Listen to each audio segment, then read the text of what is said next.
اور کوئی ایسا مشترکہ آدمی جو ہے وہ نیا CNC بن جائے. لیکن بظاہر اب یہی لگتا ہے کہ یہ کوئی اتنا بڑا مسئلہ رہا نہیں, یا اس پہ کوئی ایسا کوئی ریئیکشن کچھ کسی طرف سے بھی شو نہیں کیا جائے گا. یہ صرف اناؤنسمنٹ کی بات ہے. اب وہ پہلے سال جو خروج جو ہے وہ ختم ہو چکا ہے. جی یہ بتائیے گا کہ عمران خان نے ایک اور یو ٹرن لے لیا ہے اور لوگوں میں چہم گوئیاں ہو رہی ہیں کہ وہ جو کہتے ہیں نا کہ جو ایک بچہ ہوتا ہے تھوڑا سا ضدی, جب اس کو مار پیٹتی ہے تو جب آپس میں صلح ہو جاتی ہے باپ کی بچے سے تو پھر وہ کہتا ہے کہ تسی اے تے کر سکتے سی. انہوں نے کل جو کہہ دیا اپنی کل خطاب میں کہ چلیں آپ نے میری حکومت نہیں گرائی, اسٹیبلشمنٹ والوں کو کہا ہے, لیکن تسی روکتے سکتے سی نا. کس بات سے روک سکتے ہیں؟ ان کی حکومت کی ان کو نہ آنے دیتے. چلے میں تو چلا گیا, مجھے بھیج دیا آپ نے, نہیں مان رہے وہ, لیکن ان کو تو نہ جو سیاسی پارٹیاں میدان میں تھیں انہی میں سے کسی کو لے کے آنا تھا نا انہوں نے. تو انہوں نے ایک اتحادی حکومت بنا لی. ظاہر ہے کہ نیشنل اسمبلی کے اندر ووٹ چاہیے تھے.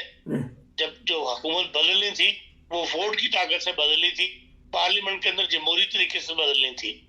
تو وہ لازمی انہوں نے ووٹ پورے کرنے کے لیے سب کو اتحاد کروایا آپس میں, اور جو جمہوری قوتیں وہ آپس میں ملی جو اس وقت اپوزیشن میں تھی وہ ساری اکٹھی ہوئی, تبھی ووٹ ان کے بڑھے. جو 6-7 ووٹ ان کے بڑھے ہیں, ورنہ تو ووٹ نہیں پڑ سکتے تھے نا. کوئی اکیلی پارٹی اس پوزیشن میں نہیں تھی کہ وہ حکومت کر سکتی. نہ عمران خان صاحب تھے, نہ کوئی اور دوسری سیاسی پارٹی تھی جو اکیلے حکومت کر سکتی. اس لیے عمران خان صاحب کہیے کہ بھائی کسی تیسری قوت کے لیے لے آتے تو وہ تو اسی صورت میں آ سکتی تھی کہ آپ ایک جو ہے کیئر ٹیکر گورنمنٹ بنا دیتے تو تب ایک تیسری قوت کو لایا جا سکتا تھا. لیکن اس کے لیے بھی اپوزیشن کا جو ہے ایگری ہونا ضروری تھا, کیونکہ آئین میں بحال اس کے بعد 90 دن کے بعد الیکشن ہونے ضروری ہے. اس کے لیے ایک لمبی تیاری چاہیے. وہ یہ تو عمران خان صاحب کی بات میں کوئی بظاہر وزن مجھے نظر نہیں آتا. یہ تو وہ ہے کہ بھئی آپ ان کو کیوں لے کے آیا, اپنی ضد ہے کہ اب مجھے ہٹایا تو پھر ان کو نہیں لانا چاہیے تھا, کسی اور تھرڈ پارٹی کو لے آتے. وہ باہر حالات کے مطابق فیصلہ کرنا پڑتا ہے, قانون میں دیکھنا پڑتا ہے قانون کہاں تک آپ کو ہاتھ ڈالنے کی اجازت دیتا. تو کیونکہ وہ کہتے ہیں کہ ان کو چھڑی والوں کو کہتے ہیں کہ آپ کے پاس ان کی فائلیں تھی جو آپ مجھے دکھاتے تھے, تو پھر آپ نے برحال جس طرح آپ نے کلیئر کر دیا کہ کوئی نہ کوئی تو میدان میں آنا تھا. تو اگر یہ آپ کا خیال ہے کہ یہ مان جاتے اگر عمران خان اس وقت مڈ ٹرم الیکشن کروا دیتے تو یہ نوبت نہ تھی پاکستان میں. نہیں, عمران خان صاحب مڈ ٹرم الیکشن کی طرف نہ ان کا یہ تھا کہ بھئی ہم نے آنا ہے. انہیں یہ یقین تھا عمران خان صاحب کو کہ ہم جو ہے وہ سردست اپنے فوج کے ہمارے حمایت حاصل ہے, اور ہمارے اتحادی جو ہے جو دوسری پارٹیوں کے جو ہمارے پاس 7-8 ووٹ ہے وہ ہم سے نہیں ٹوٹیں گے. یہ MQM جو ہے یہ بلوچستان کی پارٹیاں ہم سے علیحدہ نہیں ہوں گی. وہ اس اوور کانفیڈنس میں مار کھا گئے.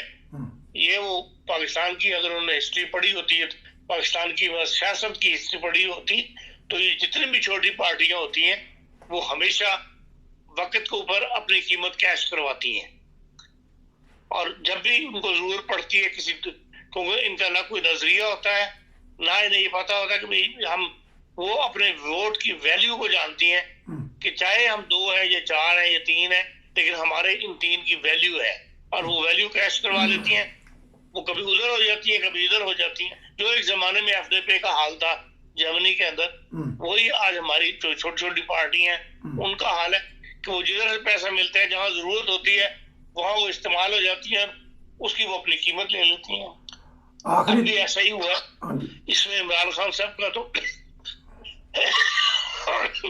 الیکشن والی بات جو ہے وہ اس طرف نہ ان کا دھیان گیا نہ وہ یہ چاہتے تھے.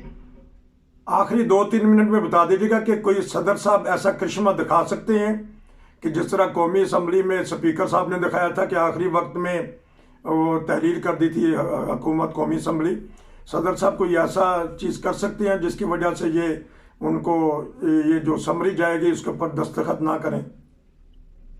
دیکھیں اب صدر کے پاس اسمبلی تحریر کرنے کا اختیار نہیں ہے. ٹھیک, وہ ایڈوائس کے اوپر اسمبلی تحریر کر سکتا ہے.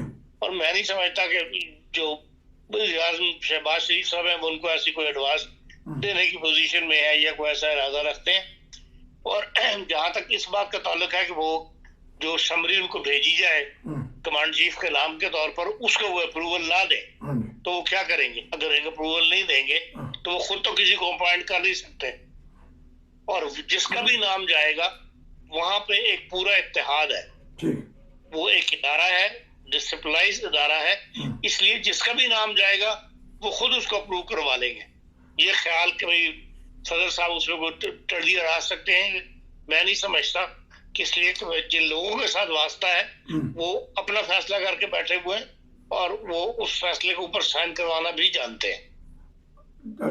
تو یہ کیونکہ اب ان 2-3 دنوں میں اب نظر آ جائے گا، کوئی ایسا کینڈیڈیٹ باجوہ صاحب کو دینا چاہیں جو انہوں نے پاکستان کے لیے بہترین کیا ہو، جو ٹاپ آف دی لسٹ ہو، پھر پروگرام ختم چلے۔ آخری سوال یار، انہوں نے پاکستان کے لیے کیا کرنا ہے؟ ان کو تو اپنی فوج کے ساتھ کرنا چاہیے جس کے وہ سربراہ تھے۔ پاکستان کے لیے تو کر رہے ہیں سیاستدانوں نے، یا جو حکومت کے اندر ہے، جو ریاست کے سربراہ ہیں، وہ تو ایک پارٹ ہیں۔ جو بھی فوجی اسٹیبلشمنٹ ہوتی ہے وہ ایک پارٹ ہوتی ہے وزارت دفاع کا یا ریاست کا، تو انہوں نے جہاں تک فوج کے جو روٹین کے تعلقات ہیں ان کو انہوں نے ہینڈل کیا، بہت اچھا ہینڈل کیا، اور جو کچھ عمران خان صاحب نے بعض ممالک کے ساتھ بگاڑ پیدا کر دیا تھا سیاسی طور پہ یا تعلقات کو خراب کیا تھا، ان کو سیٹلمنٹ کروانے میں بھائی صاحب کا بحال کردار ہے۔ انہوں نے جا کے وہاں پہ حالات کو درست کیا، ابوظہبی میں بھی حالات کو درست کیا، سعودی عرب میں بھی جا کے حالات کو درست کیا، اور ترکی میں بھی جا کے حالات کو درست کیا۔ ملیشیا میں نہیں سمجھتا کہ وہ گئے ہوں، یا مجھے نہیں یاد، لیکن ان ممالک کے ساتھ جو بگاڑ پیدا ہو گیا تھا عمران خان صاحب کے الٹے سیدھے بیانوں کی وجہ سے، اس کو بحال پھر فوج نے ہی جو ہے وہ درست کیا ہے، اور یہ بحال کریڈٹ جاتا ہے اپنے کمانڈ چیف صاحب جو باجوہ صاحب ہیں ان کو۔